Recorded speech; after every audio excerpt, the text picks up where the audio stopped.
this is Miss Finn from the Literacy Lab.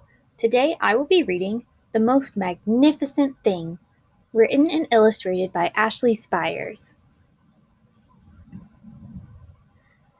This is a regular girl and her best friend in the whole wide world. They do all kinds of things together. They race, they eat, they explore, they relax. She makes things. He unmakes things. One day, the girl has a wonderful idea. She is going to make the most magnificent thing. She knows just how it will look. She knows just how it will work. All she has to do is make it, and she makes things all the time. Easy peasy. First, she hires an assistant. Next, they gather their supplies. They set up somewhere out of the way and get to work. The girl tinkers and hammers and measures, while her assistant pounces and growls and chews. When she is finished, she steps back to admire her work. She walks around one side. Her assistant examines the other side. It doesn't look right. Her assistant picks it up and gives it a shake. It doesn't feel right either. They are shocked to discover that the thing isn't magnificent or good. It isn't even kind of sort of okay. It is all wrong. The girl tosses it aside and gives it another go. She smooths and wrenches and fiddles. Her assistant circles and tugs and wags. When she is finished, she stands up and takes a long look at it. Her assistant gives it a nudge with his paw. The thing is still wrong. She decides to try again. The girl saws and glues and adjusts. She stands and examines and stares.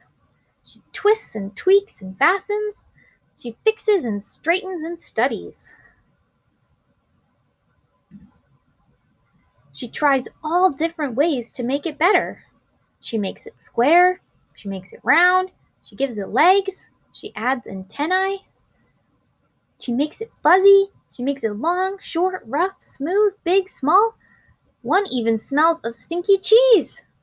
But none of them are magnificent.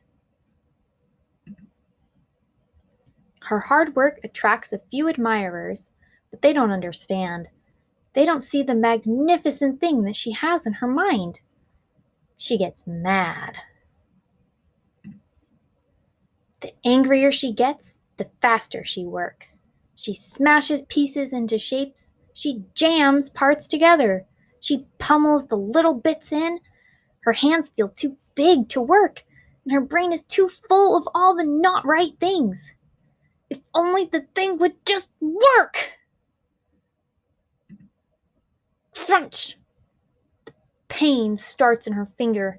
It rushes up to her brain, and she explodes! It is not her finest moment. I'm not good at this. I quit. Her assistant suggests a walk.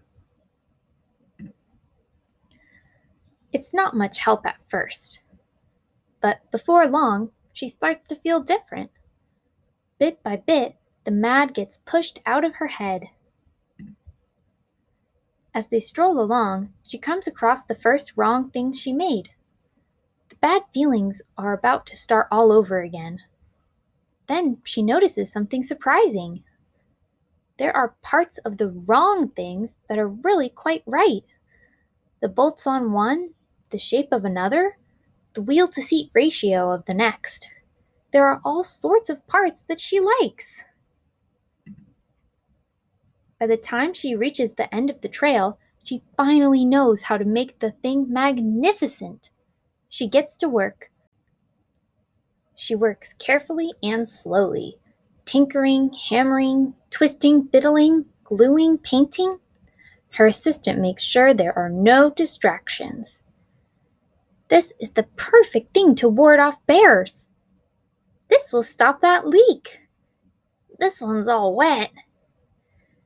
The afternoon fades into evening. Finally, she finishes.